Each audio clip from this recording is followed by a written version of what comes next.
All right, that's muted. Let's go to the Facebook.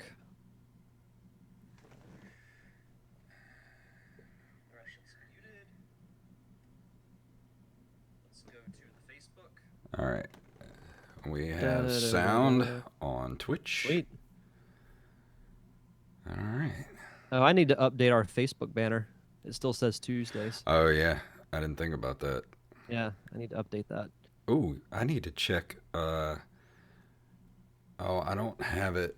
Can you check the email real quick? See if we got any email. Yes, stand by. I can't look at it at the moment.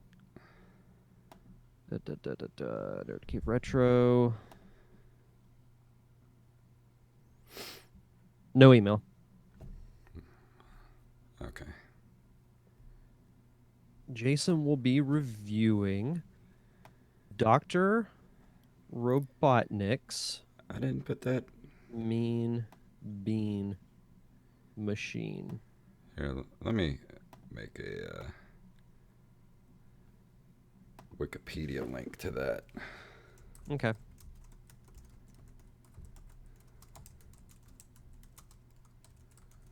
I thought I did that already. Maybe I dreamed it. I'm thinking about, since Axeblade 07 brought it up, I might just round out the month with Sonic and do Sonic CD. Yeah, that sounds good. Might as well. Let's see. Why did it not? What the hell? Not cooperating. Paste link. Wait, why is that? That's the wrong link. What the hell is happening? Alright. Come on, Google Docs. Work with me. There we go. Alright. So we're going to do the Sonic movie review first? Sure. Or do we want to talk about it after the third news thing?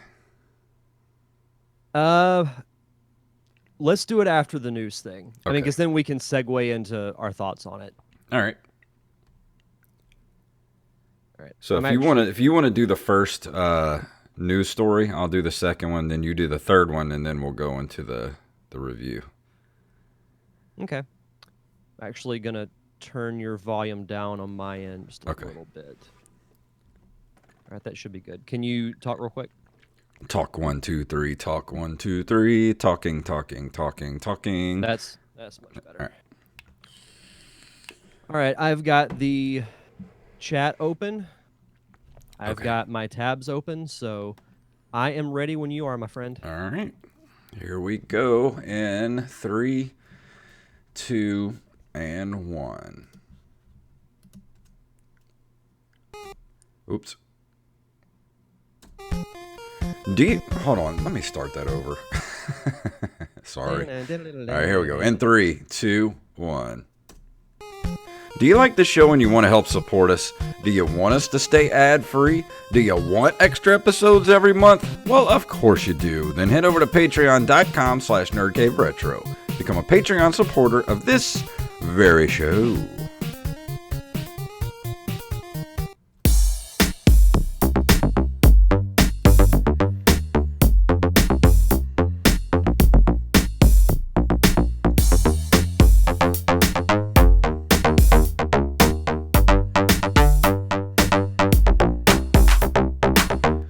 Greetings, programs, and welcome back to another edition of the Nerd Cave Retro Show. My name is Jason Robbins.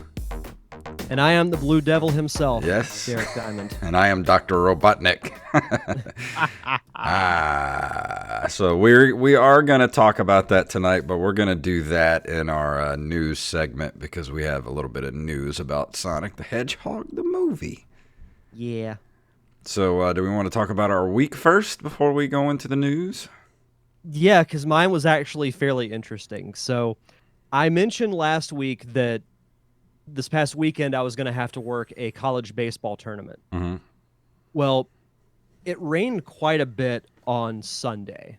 Like, it was, I don't know how it was in Biloxi, but here it was just nonstop rain all day on Sunday. Well, the two teams, one is from Oklahoma, the other is from Virginia. So they decided, because they were traveling home on Sunday, they didn't want to risk starting the game, then getting caught in the rain, not having to be able to do it. Mm-hmm. So they elected to do both games on Saturday. 2 9-inning baseball games. Wow. I worked 11 straight hours on Saturday. That sounds fun. Right? But for the first time since becoming an hourly employee, I hit overtime. Nice. So, gonna get a little extra cash on the day of Pensacon. So I'm gonna use that money very, very, I won't say wisely, because I will probably use it on something. But and Sunday I practically laid in bed all morning just because I was so exhausted. And then work's been very, very busy because we've got a few different baseball, high school baseball games that we're doing in March, as well as another 3-day tournament that's going to be in like 3 weeks. But it shouldn't be anything that affects us recording the show, because they're normally on the weekends, and we have one game on like a Monday night and the other's on a Friday. So it shouldn't affect anything. But overall, it's been a very, very busy week. But some cool things have happened, and one of those I will actually announce at the end of the show. That concerns, I'll say, if you're a fan of Caddyshack or Tron, you'll want to listen to next week's Derek Diamond Experience podcast. I had an interesting night last night at one of the open mics. I've been waiting to hear about this. So at the Wayward Kraken's open mic comedy night last week, this dude shows up, and he goes by the name of Jason Waterfalls. That's his stage name. Okay. Dude proceeds to bomb, like, majorly, and then had the nerve to try to roast me while he was on stage, because I had to go. It was one of those nights where it was a bunch of new people, so one of the veterans had to open the show, and that was me. And so I did like 7 minutes. It was okay. There was a couple of people in the bar. Most everybody was still outside. You know, it sucks to go up first. So he goes up after me and proceeds to roast me. And I'm like, normally I don't care about being roasted, but I don't know you. You know, like, if you're going to roast me, at least if you're going to roast me, be good about it. And he wasn't even good about it. It just sucked. And, like, he just wasn't funny. He bombed horribly. And then immediately he gets off stage and leaves. Gets in his car and leaves. Doesn't even pay his bar tab. Just leaves. Oh, my God. So, cut to last night. And we thought we would never see this dude again. He shows up at the juke joint last night. Soon as he walks in, one of my other comedian friends, Jacob Craig, the other guy of my little comedy duo, we call ourselves the Tinder Dicks when we travel. He looks around, sees him, elbows me, and goes, "Dude's here." I turn around and I see old Jason Waterfalls standing there, and I'm like, oh. So Jacob's like, "Do you care if I go up next? Because we're going to roast this dude, like, relentlessly." Yeah. So Jacob looks at me, because I was supposed to be up next. There was a comedian on stage named Too Real at the time. And Jacob looks at me. He's like, "Can I go on next, please? Can I go on next?" I was like, "Sure." So he runs up to the head, the guy running the open mic, and asks if he could go up next. Anyway, Too Real's up on stage, and immediately, as soon as the dude walks in, he's dressed like, in my mind, he kind of looks like a cross between Magnum PI and Monterey Jack from the Rescue Rangers. Like, he looks like he should be flying crop dusters. Like, he walks in like with sunglasses on and a Hawaiian shirt, like with the buttons open, like almost down to his belly button, chest hair, you know, glistening in the lights, and wearing like a leather members only jacket. Like, this dude just. If you walk in looking like that, expect to get roasted at a comedy show. So anyway, he walks in, and Terrell says, "Oh man, Ace Ventura just walked in." And if you're a comedian, you should be able to take that. You know what I'm saying? But anyway, Yeah. this dude starts immediately heckling Too Real. Too Real can't even get another joke out. Like, this dude's heckling him. And then Too Real was trying to go on with his set, and he's just like, all right, dude, all right, all right, all right. And the dude's just like mock laughing at him and all this stuff. And finally, there's this other comedian named Jimmy James, one of the nicest people on the planet, turns around and goes, dude, shut up. And the dude like immediately launches over to Jimmy, like, what are you going to do? Who are you telling me to shut up? So me and every other comedian stand up and like block this dude. And he immediately throws his hands up like 30, like a 30 style pugilist. Like, you know, like handsome Dan McGinnity, like that kind of shit. He's like put up your dukes, like that kind of shit. And he puts his hands up and he looks at all of us. There's 5 of us standing there and he goes, come on, boys. And I'm like, this dude's got mental problems, man. So as this is going on, the bouncer comes from around the bar and like grabs the dude and throws him out the bar. And we proceeded to just roast this guy on Facebook all day today. I saw your post earlier and I was like, I have a feeling we're going to hear about this on the podcast tonight. That's the thing, man. If you're gonna dish it out, you better be able to take it. If you're gonna be a comedian, number one of that. If you're gonna be a comedian, if you can't dish it out, then if you can't take it, then don't dish it out. And that dude couldn't take it, man. Like just one dude calling him Ace Ventura, and he flies off the handle. So, whew, this guy. So I guess the moral of the story is he should stick to the rivers and lakes that he's used to. Exactly. I couldn't have said it better myself. And on that note, we're moving into news, shall we? Sure.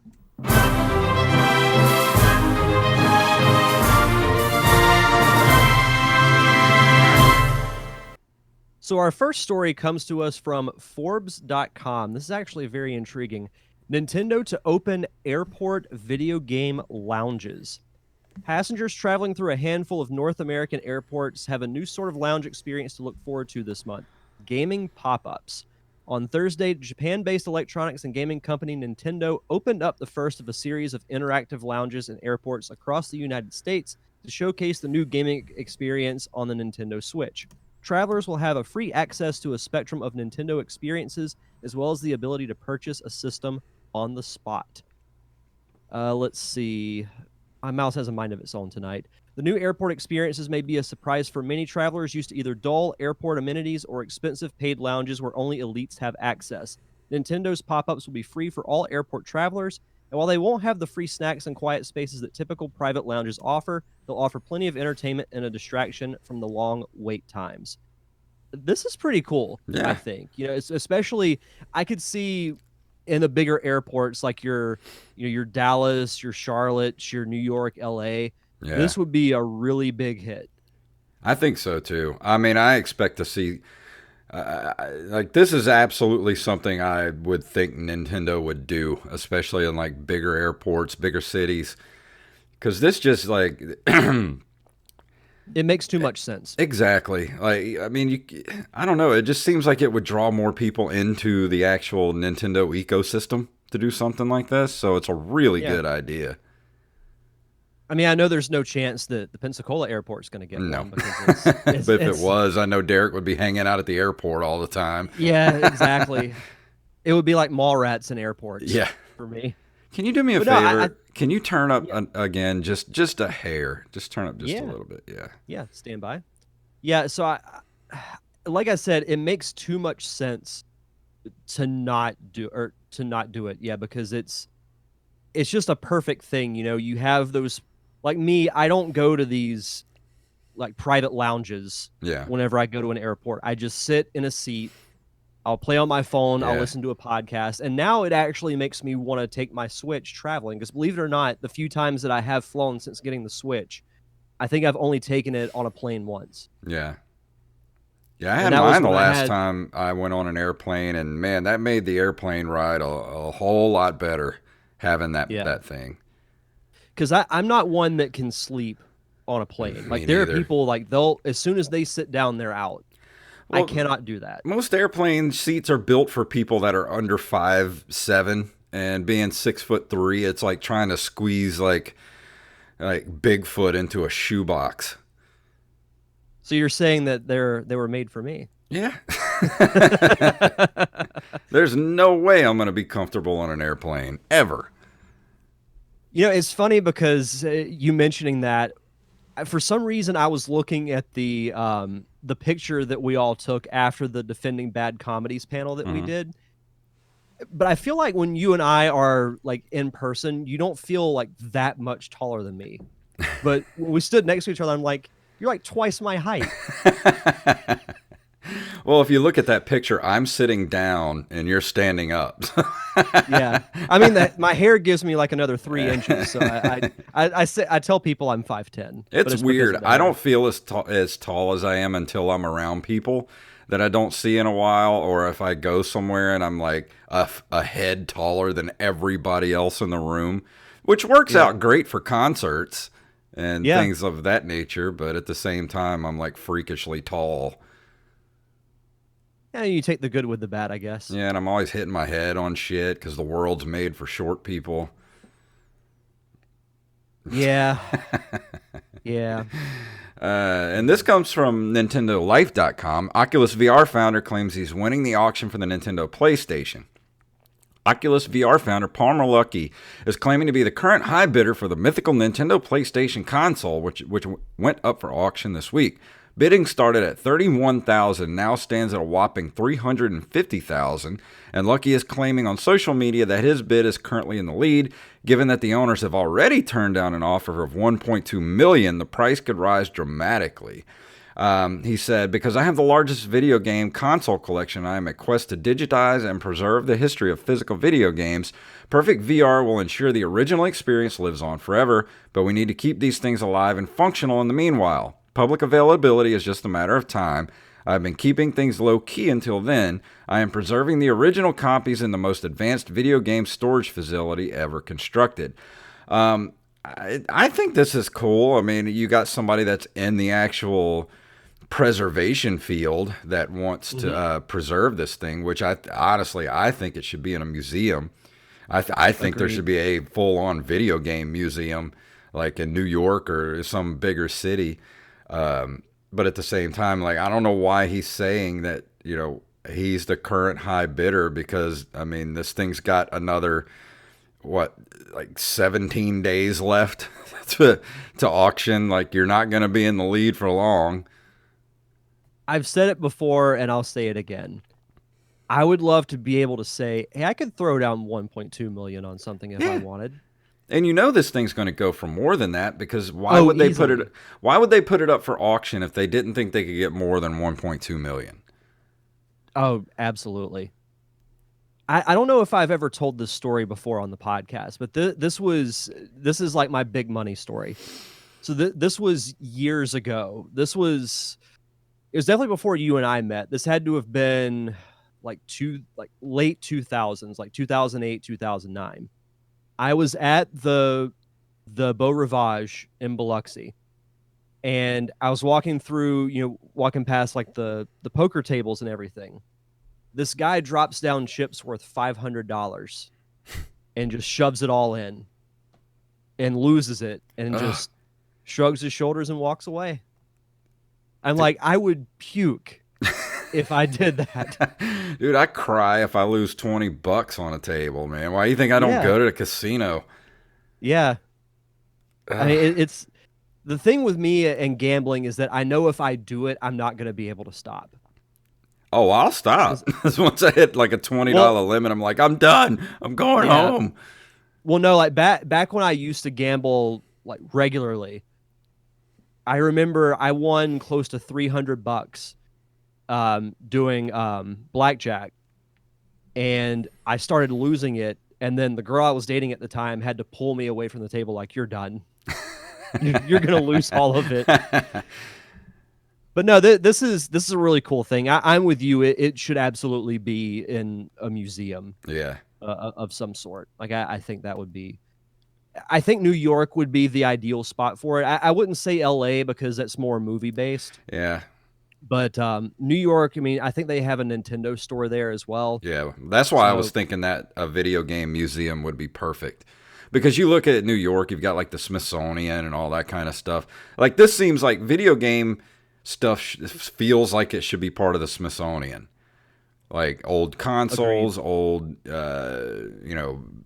game boards, all that kind of stuff. Original artwork, that's to that type of stuff. Yeah. No, I completely agree. And yes, even the cover for Mega Man 1 should be in there. Even though it's the It is a worst video game cover of all time. it is part of history. Maybe not for the right reasons, Yeah. but it is part of history. Well, speaking of movies, so I've been just chomping at the bit Mm. for a week to talk about this. So our last story comes to us from cinemablend.com. Sonic the Hedgehog's director can't and won't stop celebrating its record-breaking opening. Over President's Day weekend, Sonic the Hedgehog defied all expectations with a record-breaking performance at the box office. Naturally, everyone involved with the film was thrilled, and star Ben Schwartz, who voices the titular character, and director Jeff Fowler both took to social media to express their gratitude. Well, as Sonic's box office continues to rise, Jeff Fowler won't stop celebrating the film and its record-breaking opening. And he made a really nice post on Twitter of him with several of the cast and crew Mm-hmm. members and said, "There's one word in my head this morning, and it's gratitude. Thank you to all the amazing people that helped make the Sonic movie, and most importantly, thank you to the fans for sticking with us and delivering an extraordinary, record-breaking weekend. Much love to you all." So I guess this is where we'll get into the review of the movie. Yeah. So I was able to go on opening night, and as I got to the theater, I started feeling nervous for the movie. I'm not gonna lie, I felt more nervous for this than I did the last Star Wars movie. Oh yeah. Because I was in my mind, I'm thinking, I really want this to be good, but I think there's a good chance that it won't be, because we all know the track record with video game movies. Yeah. More often than not, they're complete garbage. But I absolutely loved the Sonic movie. I wrote about this on Facebook, but it was exactly what it needed to be.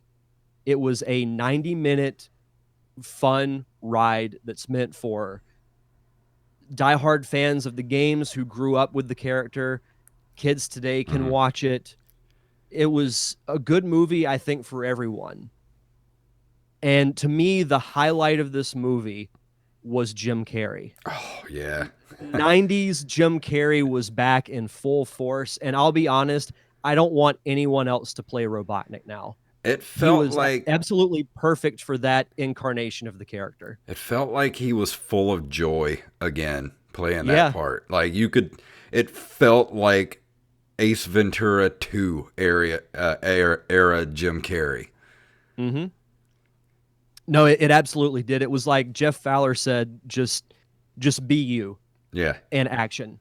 And I've been trying to rack my brain in the last couple of days about what was it about this movie that worked so well? Because like you said, this movie's perfect for everybody. Like kids love it. Like we went the Sunday evening, there was like most of it, the theater was kids. And, Mm-hmm. they were laughing during the movie. They were really getting into it. And I feel like, kids can enjoy it, adults can enjoy it. But what was it about this movie that really, like, what I did they think do that was right? And I'm trying to so. rack my brain. And I don't know if it's because it was simplistic and they just kind of leaned into the silliness of it. Well, that's one thing that I think worked to its advantage is they didn't make the story overly complicated, Mm-hmm. and it was very much a. And do we want to go full spoilers? I don't know. Do we? Well, here's what we're going to do. If you haven't seen the movie, fast forward, a good 10 minutes from Yeah, this point on. yeah. Okay, so because I feel like you have to talk about spoilers to really do this movie justice. So Yeah. it felt like a centralized singular story from beginning to end. And had they not put the post-credit scenes that they did, Mm-hmm. it could have been a great one-off. because Sonic got his happy ending. Yeah. He made a friend, he has a family, and he's accepted by everyone. Now that being said, the two post-credit scenes, which the first one I technically count as a post-credit scene because they showed the title graphic before they transitioned to it, but seeing Jim Carrey's Robotnik stranded on the mushroom world, and you see the reflection of the giant Yeah. mustache and him shaving his head, he looked like the current generation Robotnik. Like, it Yeah. didn't even look like Jim Carrey. And I love that whole Mushroom Planet thing was a total jab at Mario. Yeah. I mean, there is a mushroom world in Sonic and Knuckles. There's the Mushroom Hill Zone, but I like to think it was a little, Yeah. maybe a little stab at Nintendo. Like, yeah, we got here first. Well, the thing is, they took the goofiness that is the Sonic game, like with the rings. Like, why would he have rings? And they made it make sense. Yeah. And they made the reason he needed James Marsden's help. Like, they made it make sense because, like he loses the rings, like in a way where, the portal opens up to San Francisco. He loses the rings and he's got to get to San Francisco. Well, why can't he just run to San Francisco? Well, for one, he doesn't know where San Francisco is. He can't get there by himself. Two, he's been shot in the leg and his legs didn't work at the time. So and he needed a friend. So it makes sense. And it's really all it is just a buddy road trip movie. Yeah. And that's what it really boils down to. Did you see the reference that whenever Sonic got the rings back and he got hit, that they flew everywhere? Yeah. Yeah. That was great.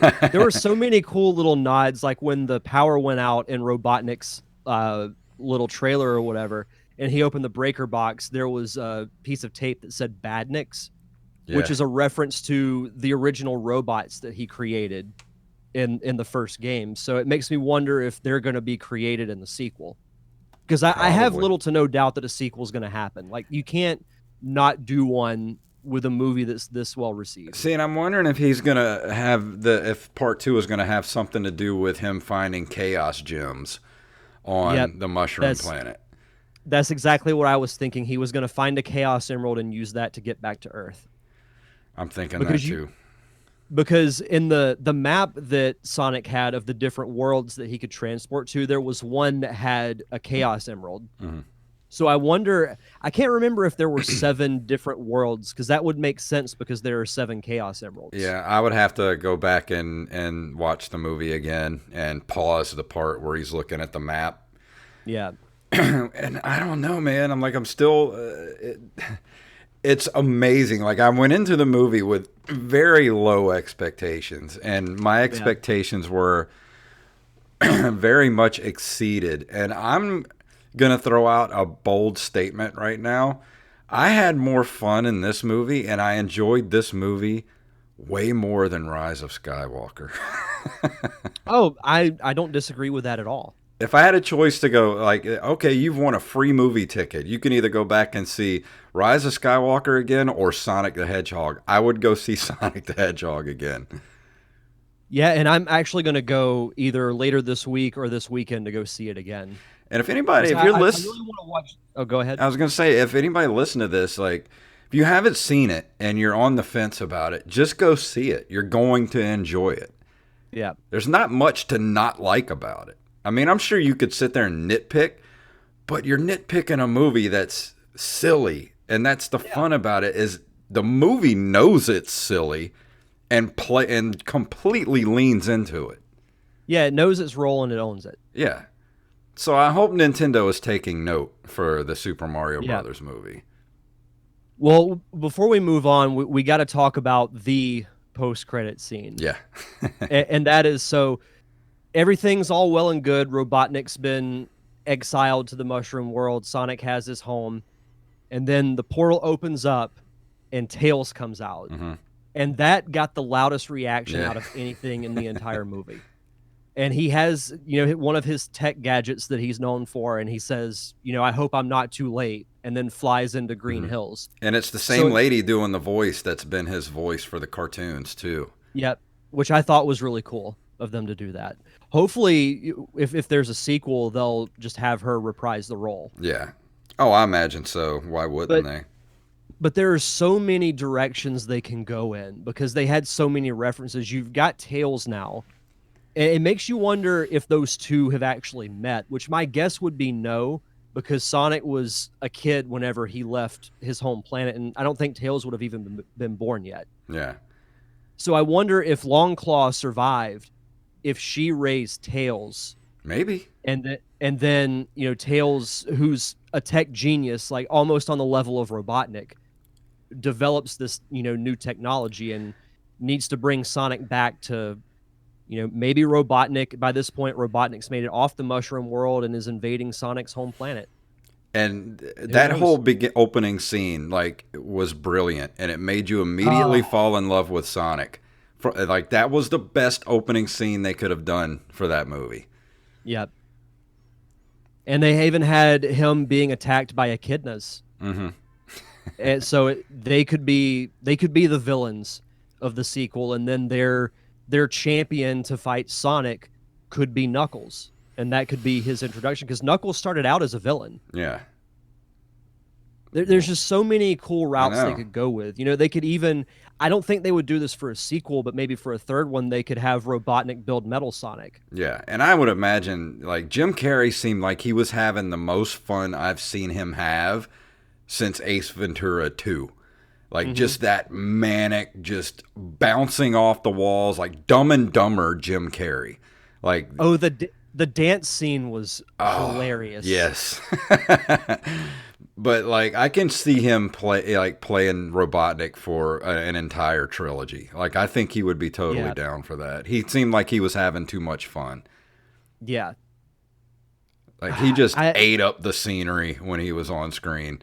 Well, yeah, you were drawn to him every time. Like I was anticipating him showing up, Yeah. and he did not disappoint at all. And I was so happy because I love so many of those Jim Carrey movies from the '90s, like Ace Ventura, Dumb and Hmm. Dumber, Liar Liar, The The Mask. Mask, Yeah. and that brought back memories of that.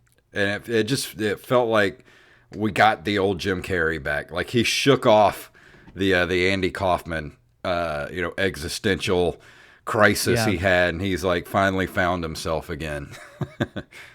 Well, and you can watch interviews that he did leading up to the release of the movie, and he talked about how much fun he had, and he explained the character of Robotnik more than they have in any of the video games. Yeah.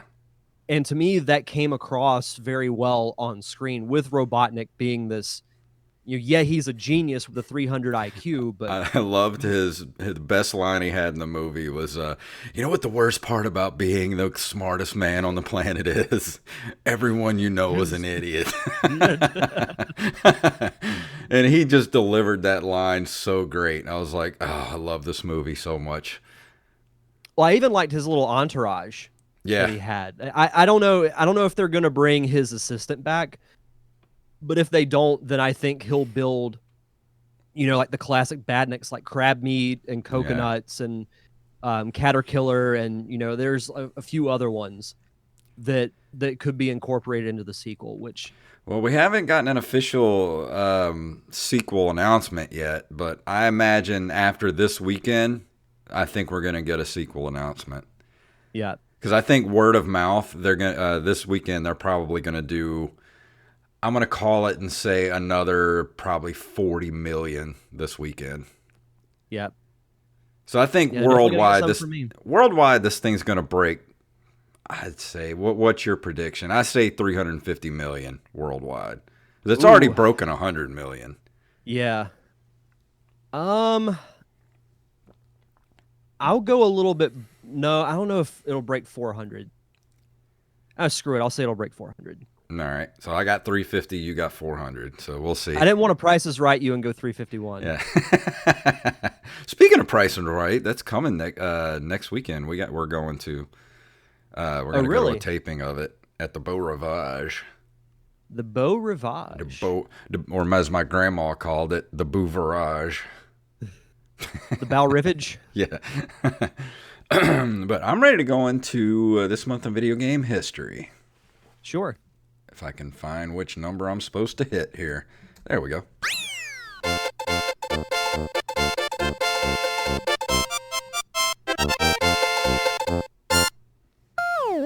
In February of 1981, Williams Electronics releases influential scrolling shooter Defender. I loved Defender when I was a kid. I had it for Commodore 64 and Atari 2600.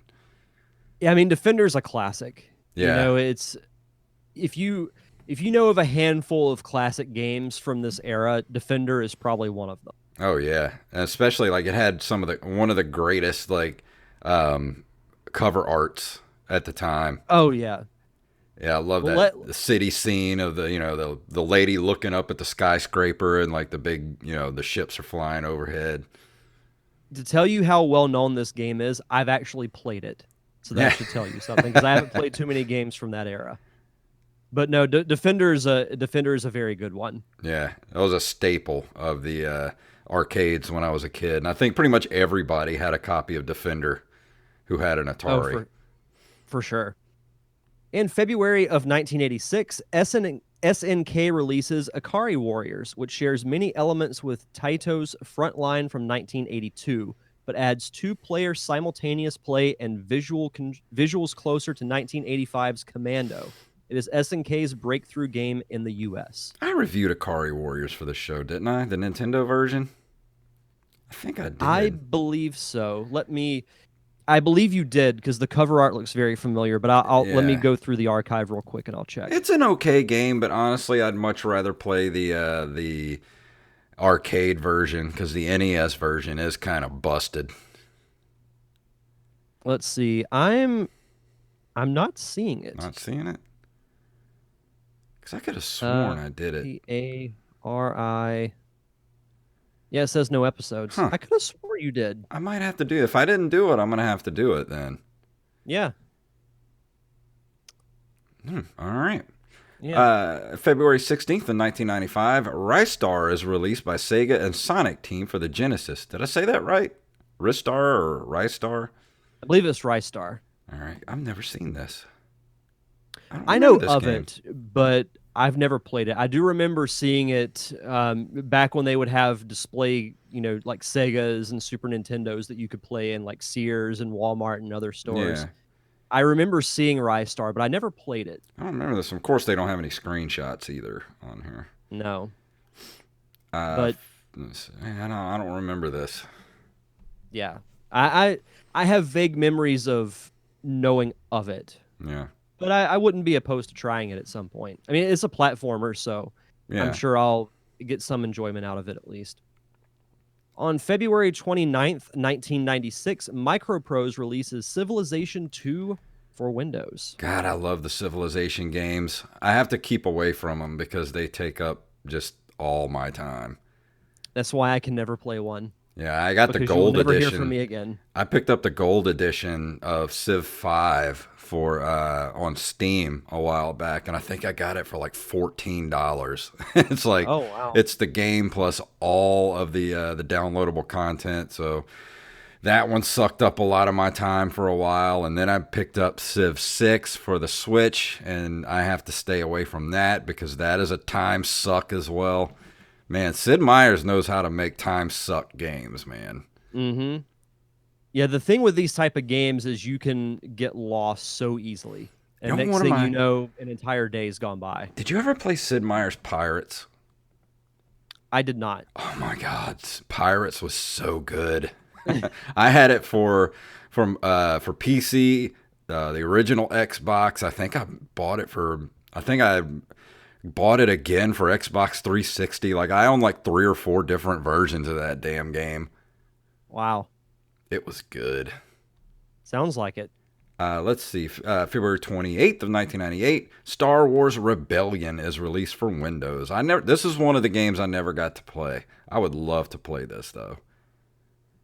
Going through gaming history, I felt like a lot of these games were released around the same time, Yeah. just in different years in the 90s. So it was like this was the sweet spot for Star Wars PC games. Yeah, well, this one's a real-time strategy game, which I love those type of games because I actually did have, I don't know if you ever heard of it, Empire at War. That was a Hmm. real-time strategy game. That one was a great game that I played too, but I never played this one. Yeah, I know of that game, but I've never played it. I think I still have it here somewhere. I have to dig around for it. I promise one of these days I am going to get around to playing like Dark Forces, TIE Oh, Fighter, and all those you games. should, man. Dude, Dark Forces is great. Even Jedi Outcast is great. Those games are great. Um, Hmm. all those like '90s era Lucasfilm games are really good. Yeah. But to close us out for this month in video game history, on February 29th, 2000, Pokemon Stadium is released in the United States for the N64. And this game sucked up a lot of my time in high school. Now, the cool thing about this game is there was an adapter that came with it that you could put in the controller. Hmm. And there you could put in Pokemon Yellow, Red, or Blue. I can't remember if you did Gold or Silver or not. I don't think so. I'm surprised you But haven't reviewed this game yet. I did. I think one of the episodes that Robbie came on, I think we reviewed Pokemon Stadium. Oh, Ah, actually, okay. no, I have not. You should. Huh? This Yeah. is like right up your alley. So, well, the adapter let you play your Game Boy games on the N64, Oh, which was wow, great. that's Like, cool. you could only do it for Pokemon because, like, when you go to your main menu, you go to like Game Boy Tower or whatever it's Yeah. called, and then you essentially like put your Game Boy cartridge in the adapter, and you can play Pokemon on your TV. That's cool.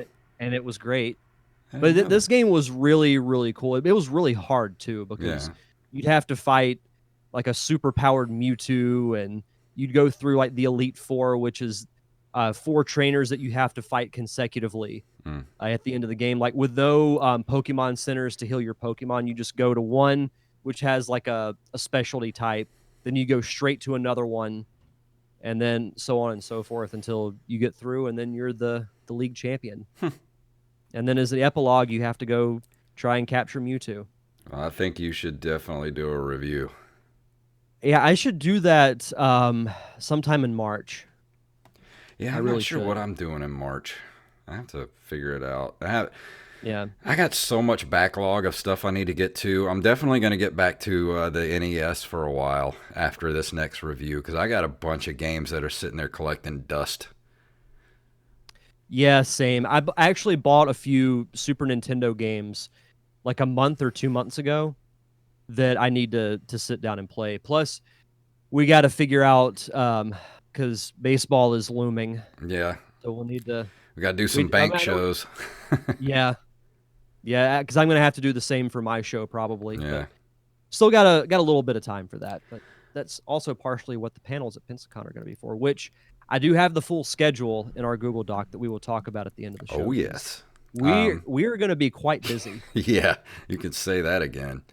But we got some shout outs to get to before we go into our review for tonight. So, Derek, you want to give some shout outs to our Patreon supporters? Absolutely. We want to give a shout out to Axeblade07, John Jekyll, and Daniel Salmon. Thank you guys so much for keeping the lights on for us. If you want to contribute to our awesome Patreon, you can head over to patreon.com/nerdcaveretro. We have a few different tiers, depending on what you would give. Part of that includes choosing games we review, and also us doing bonus episodes. If we get back to the $50 level, we will do an extra episode for you guys every month. So head on over to patreon.com/nerdcaveretro. And tonight we're going to be talking about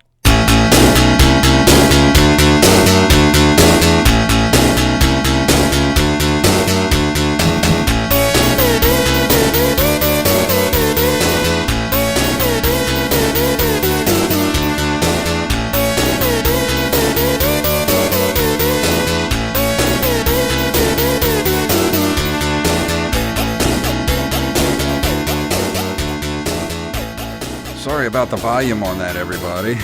I almost blew out my eardrum with that. That thing, that recorded really loud. Dr. Robotnik's Mean Bean Machine. I figured I was in a Sonic universe mood after watching the Sonic movie and started playing a little bit of Sonic 2 when I was on had the Sega Genesis Mini fired up the other night, and I was like, you know what, I'm going to try out this Dr. Robotnik's Mean Bean Machine because I love puzzle games. Like, I love Tetris, I love Dr. Mario, and I love like gym matching games. Like there's this game I've been playing lately called Gems of War. That's really good. That's for free on the Switch. But Mm-hmm. went ahead and started to try this, and it is a falling block puzzle game developed by Compile and published by Sega. It was released for the Mega Drive, Genesis in North America and Europe in November 93, and was ported to the Game Gear Master System in December 93 and June 94, respectively. The plot revolves around Sonic the Hedgehog series antagonist Dr. Robotnik kidnapping residents from Beanville and turning them into robots, with the purpose of removing all joy from the planet Mobius. Sounds like something I would do. Yeah, it is a westernized version of Puyo Puyo and replaces its characters with those from the Sonic the Hedgehog franchise. The gameplay is reminiscent of puzzle games like Tetris, in which the player must organize different color shapes as they fall down on a board. And that was when I first played it. I didn't really know what to expect. I knew it was going to be a bit like Tetris, but it's more like a complete mix of Dr. Mario and Tetris. Like, because with Dr. Mario, you've got the two colors on the pill, and you have to match the colors on the pill with the germs. But in Dr. Robotnik's Mean Bean Machine, it's just two beans basically that are either same color or different color. And you got to match four colors in order to make those colors disappear. A lot like Bejeweled or any that kind of gameplay. And Right. as you do that, you have to do it pretty quick because it's basically it's a versus type of game. It's not like Dr. Mario or Tetris where you're kind of playing by yourself to see how far you can get. You're actually like in a battle mode, much like the Gems of War games like that. So, but I'm trying to. The thing is, like, the more bean colors you can get out of the way, you sort of make these little ghost beans that go over to your opponent and block him from being able to match colors. So the faster you are at getting rid of your colors, the more you're going to be able to block your opponent from being able to match his colors together. So you got to be really fast. And that was the one thing that really got me about this game is like I got through the first level okay, but then I got to the second level and just completely got my ass kicked like 10 times in a row. So I had to go and bump the difficulty down to easy so that I could actually progress in the game. And I think I got to like level 6 before I got killed. And I played it a couple times, and 5 or 6 seems to be about as far as I can get on easy. And I'm not quite sure how many levels there are. I'm trying to see here. Doesn't really say. Something that 13. really draws out to me is not to interrupt you, but the cover. The animation style is in the style of Adventures of Sonic the Hedgehog, which for those who grew up a Sonic fan and liking the cartoons, there were two different cartoons back in the 90s. There was Sonic the Hedgehog, which was a darker take on the Sonic story, and also was, I don't know if the comic book was inspired by the animated series or vice versa, but there was a comic series that I was a huge fan of that was a storyline similar to that. But then there was Adventures of Sonic the Hedgehog, which was more of a kid-friendly show. Yeah. And this is based off of that animation style, because I see on the cover, you see Scratch, Grounder, and Coconuts in the background. And a cool thing about this game, I reviewed Sonic Mania a while back. There's actually a boss battle where you fight against Robotnik in a Mean Bean matchup, which is a cool little nod to this game, because not a lot of people talk about it. I feel like it's kind of a forgotten installment of the Sonic franchise, because I mean it does star some of the characters, so it's technically a Sonic game, even though it's not the same style. Yeah. Well, it says here there are 13 increasingly challenging computer opponents. So there are 13 levels to get through. So this isn't so much like Dr. Mario or Tetris where you could just kind of keep going, indefinitely until it gets so fast that you can't go any further. You basically have to defeat the other players until you get to the end. Hmm. So that kind of gives you an idea of the difficulty of the game. It ramps up very quickly, the difficulty. But I had a lot of fun really playing this game. It's something I could see myself playing a lot. And if this was like and this might actually be on the Genesis collection because I could see being able to play this on a phone and, Hmm. spending a lot of, a lot of time, like if you're bored or, like waiting in a doctor's office or something, play a couple games of Mean Bean Machine. But I really like the play style. I like the color scheme of it. I really wish that there was a different sort of game mode where you could just play like Tetris style or Dr. Mario style, where you could just kind of just keep going until you stop. But because I'm not a big fan of the versus battles like that. I just sometimes I just wish there was another mode you could play where it was just see how far you could get. Right. It does look like a fun game. Yeah, I mentioned this to you the other day. I've never actually played this game before. So other than the Sonic Mania boss battle, but it looks like a lot of fun.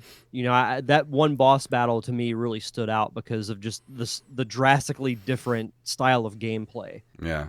But like you, I love Tetris. Dr. Mario's fun too, so I'd love to give this game a shot at some point. Yeah, I mean, if you're a fan of those type of puzzle games, it's perfect.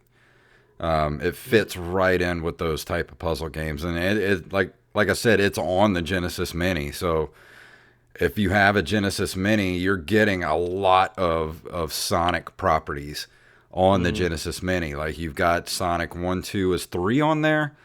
I forgot. I don't think I don't so. think 3 is on there, but you've got the Mean Beam, Robotnik's Mean Beam Machine. You got Sonic Pinball. Isn't there another Sonic game on there too? Let me check. Think I remember seeing another Sonic game on there. But if you like Sonic and Sonic properties, then the Genesis Mini is right for you. I've loved the Genesis Mini. I do too. I'll be completely honest. That It, it was it absolutely exceeded my expectations. one of the best purchases I made last year as far as video game stuff goes. Oh, for sure. Let's see. The official Sega Mini website does not have a list of the games. Oh, wait, here we are. It just wouldn't load. I'm seeing Robotnik's Mean Bean Machine, Sonic 1. I am seeing Sonic 2, Mm-hmm. Sonic Spinball, Mm-hmm. and that is it. That's it. Yep. Yeah, because I was playing some Sonic 2 the other night too, and Best Sonic game ever made. I love that game so much. It's no, it's to me the perfect Sonic game Yeah, because you took everything that worked about Sonic 1, you added just enough. The colors were a little brighter, the controls were to me a little bit tighter. You introduced the spin dash, you introduced Tails, you had an awesome special stage. It was just, to me, it's going to be very, very, very difficult to top Sonic 2. I don't think it'll ever happen. yeah, Sonic Mania is really good, but to me, nothing will top Sonic 2 as yeah. far as the classic 2D Sonic platforming games. Oh, speaking of Robotnik and Sonic, do you remember? Did you catch it in the movie when he referred to Robotnik as Eggman? Oh, yeah. Yeah, I knew they were going to work that in there yeah, somewhere, but the way they did it was good. yeah. It was really good. Mr. Eggman. But yeah, this is a really good game. I'm gonna give it a solid 7 out of 10. So if you like I puzzle like that. games, go pick it up, and you can pretty much pick it up anywhere. I think you can get it on the Ultimate Genesis collection, which you can get for. I'm not sure if they have it for PlayStation 4. They might. They The do have Ultimate it on Genesis Steam. It Collection. was on Microsoft Windows and Steam. 2013, it was released for the 3DS. 2017 game Sonic Mania homages. We got boss battle. Um, Is it Sonic's Ultimate Genesis Collection? Yeah. I think you can play the Sonic's Ultimate Genesis Collection. If you have it for Xbox, I think you can play it on the Xbox One, if I'm not sure, because of backwards compatibility. It's listed as PS3 and Xbox 360. Yeah, but I remember playing it on, or at least seeing it on the Xbox One, but I'm not sure. This actually had pretty much all the Sonic games. It all in addition to 1 and 2, it had Sonic 3, Sonic and Knuckles, Sonic 3D Blast, and Sonic Spinball. Yeah. Sonic 3D Blast was not a game. But I would say just go get yourself a Genesis Mini and be done with it and have it all. Yep. Have it all. Have it all. And I think they're what, like 40, 50 bucks now? Really good. Yeah. Really good purchase for that price. Funny enough, so for the Blue Wahoos this year, we're gonna do a 90s night. Oh yeah. And I pitched getting a Genesis Mini because we're gonna give away like 90s themed prizes for all the kids who do the on-field games. Get a Genesis Mini because we know how to play video games on our video board now. Oh yeah. Because we did it for Mario last year for 80s night. I want to set a time on Sonic 2 for the Emerald Hill Zone. And if a kid can beat my time, he gets a Genesis Mini. Wow, that's a good... I might come over there for that. You walk in like, oh, crap. Yeah. You know what? Just go ahead and have the Genesis Mini since you drove all the way there for it. But before we go tonight, we want to do some... I want to tell you guys about all the panels we're doing at Pensacon coming up next weekend. So, Derek, I'm going to let you handle this. There's a lot. We're doing panels at Pensacon? Yeah, we are. So quite a few, actually. All right, let me take a deep breath here. Okay, so it all starts out, I mentioned this last week, but Friday, February 28th, I will be moderating the Diamond Dallas Page panel at Pensacola Little Theater. That will be at 5:15. Saturday, February 29th, this is when it gets really busy. At 11 a.m., I will be moderating the Catherine Sutherland panel at the Rex Theater.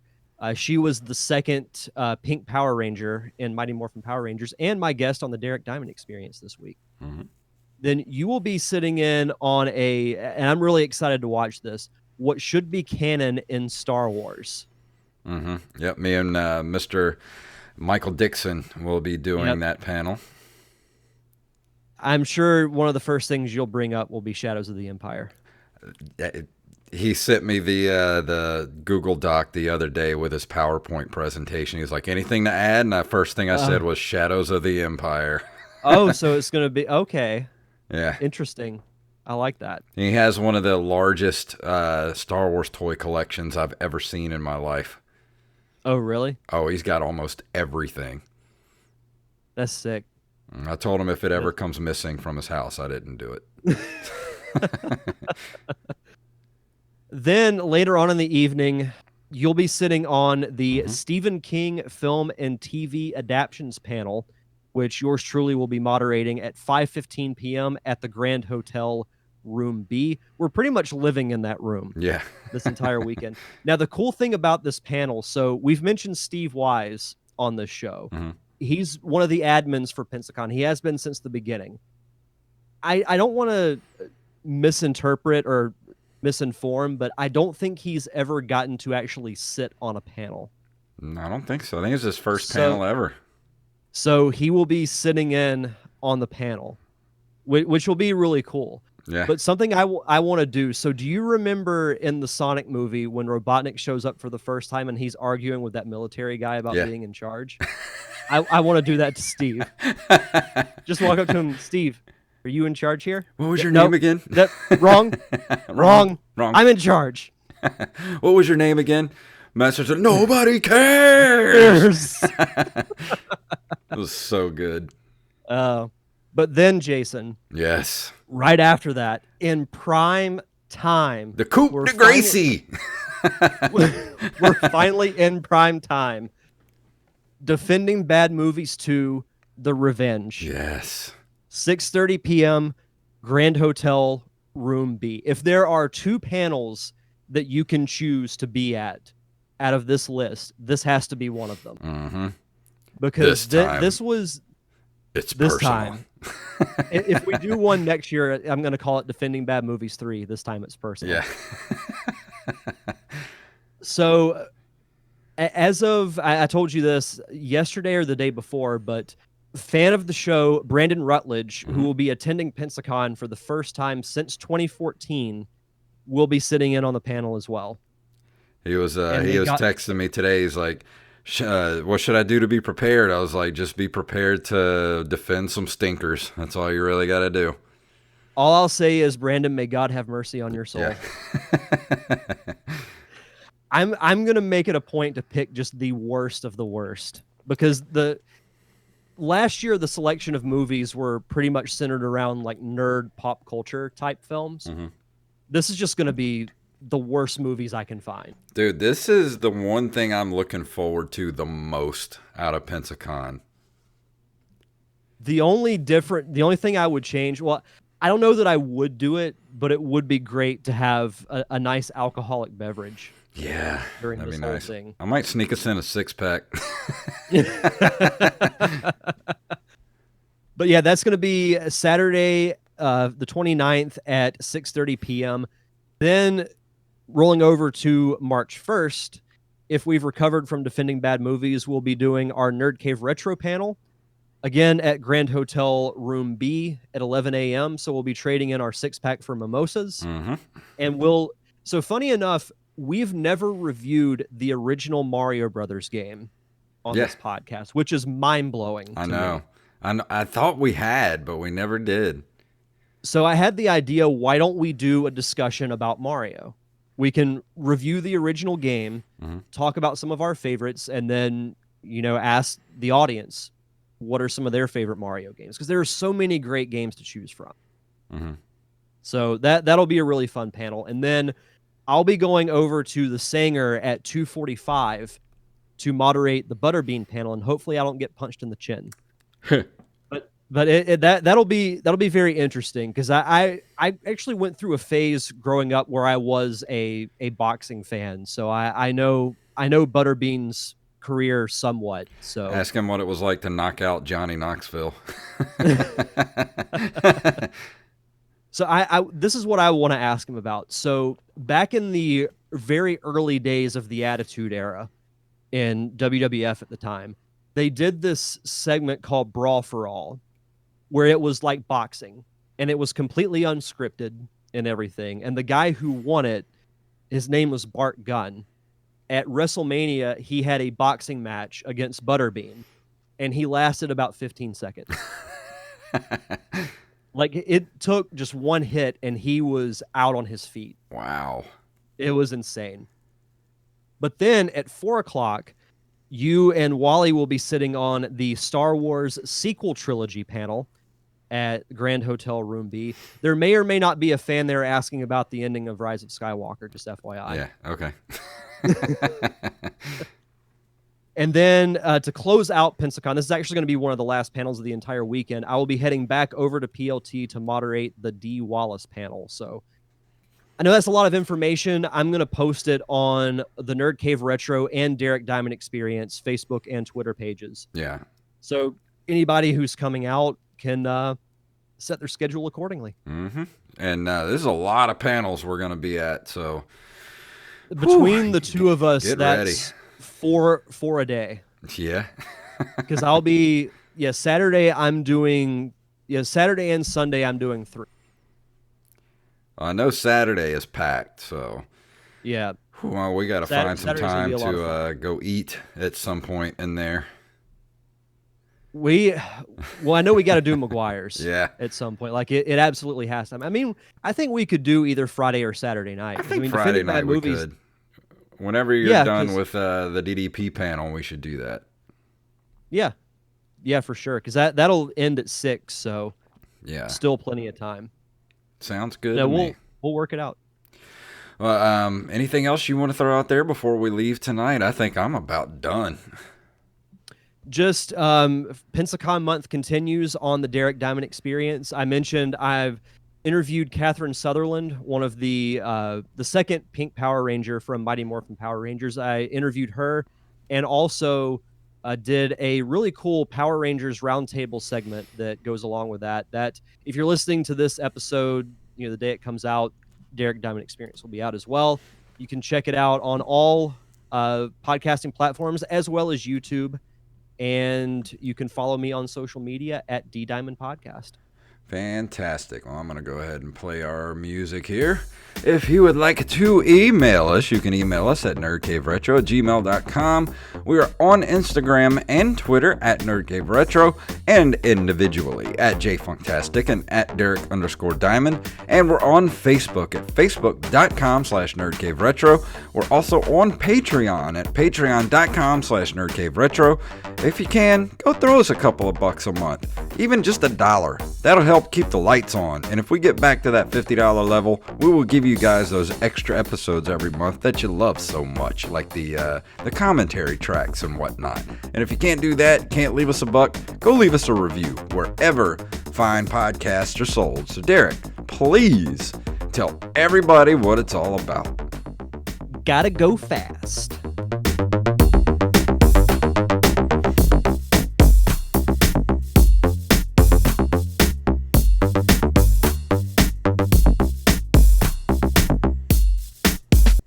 Spoken. Monkey!